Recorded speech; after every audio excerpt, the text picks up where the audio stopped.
Today on BladeHQ.com, we are taking a look at the Treeman Knives Recon Hunter. Now, I don't have a ton of experience with this particular brand. We just barely picked it up, I think last month at Blade Show. Actually, that was this month. So this is a brand new line of knives at Blade HQ. They've been around for about 14 years, but we are just barely getting them here.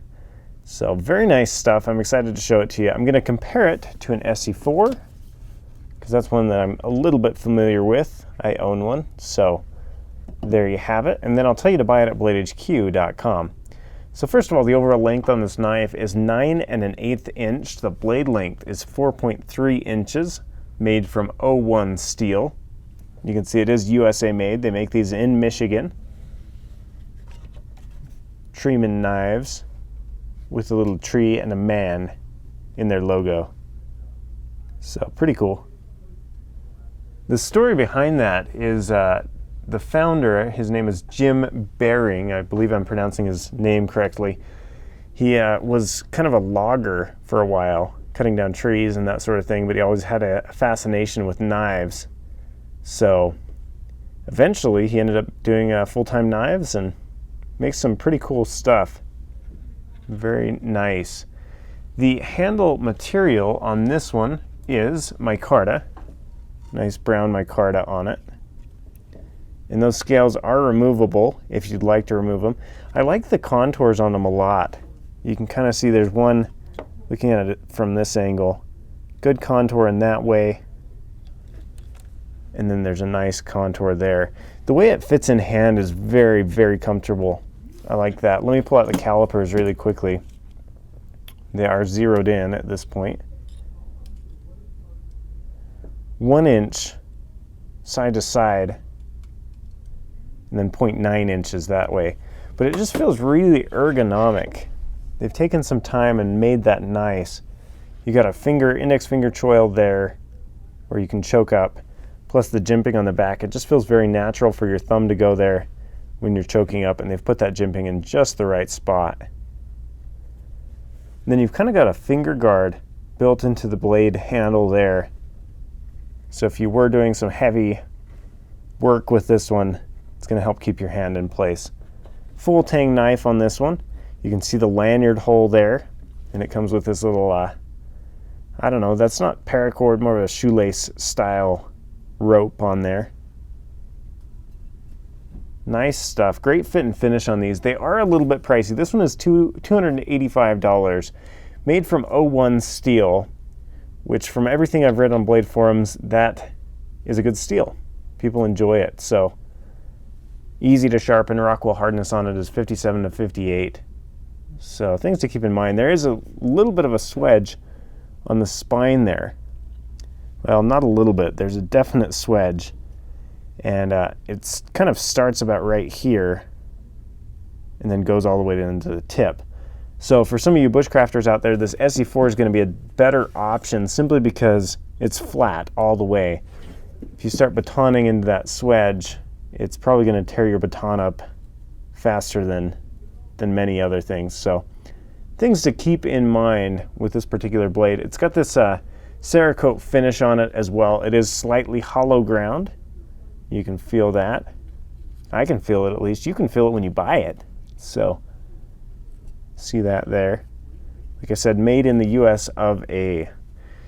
The weight on this knife is 9 ounces, 9.1 ounces, and the sheath it comes with, nice Kydex sheath, weighs 3.4 ounces, so about 12.5 ounces overall.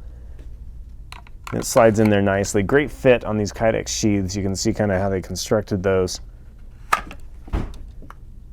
They did a good job. I like the design there.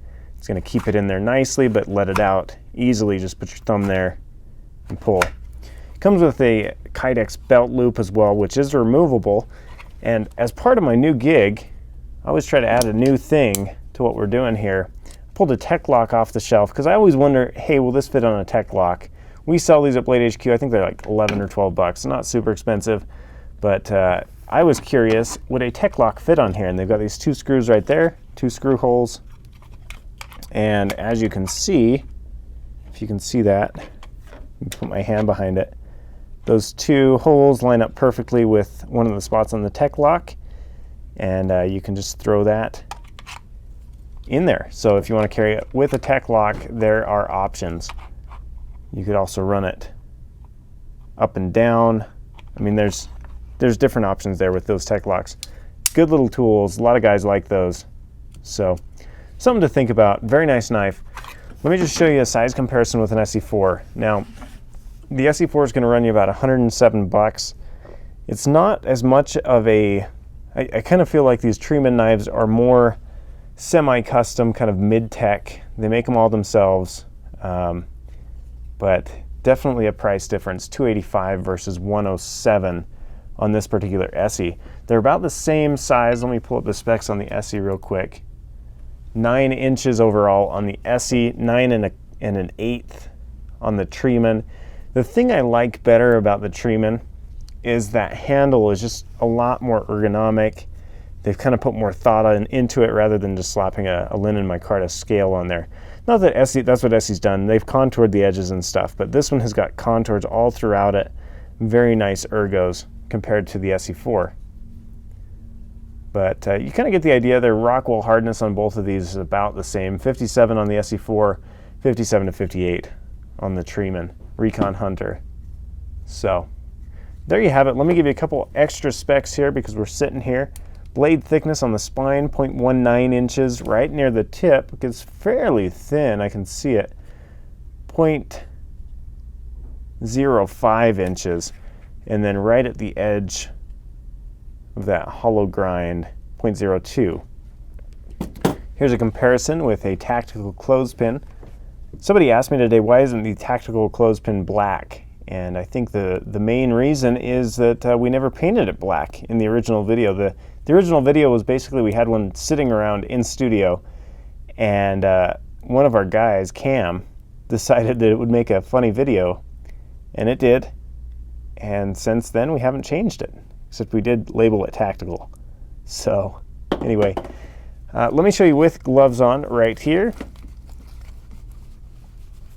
I always like to know how it feels with gloves on. Very nice. Very nice. Same grade ergos in hand. So good stuff here. And then let's check the grind angle a little bit here. I'm not very good at this, but Richard Kell bevel gauge, made in England. And the way you use it is to check the grind angle. Kind of set it up there and like so. I think it's probably right around.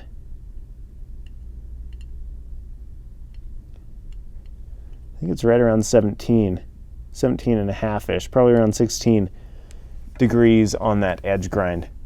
So I know some of you guys like to know that. Anyway, I think I covered most of my bases on this one. Very nice knife, and the place to buy it. As with all fine cutlery, knives, I don't know, what else do we sell? Stoves, paracord, tactical clothespins. As with all of these fine things, the place to buy them is bladehq.com. Thanks for watching, guys. If you've watched to this far in the video, click the button up here in the right-hand corner and go ahead and buy this knife at bladehq.com.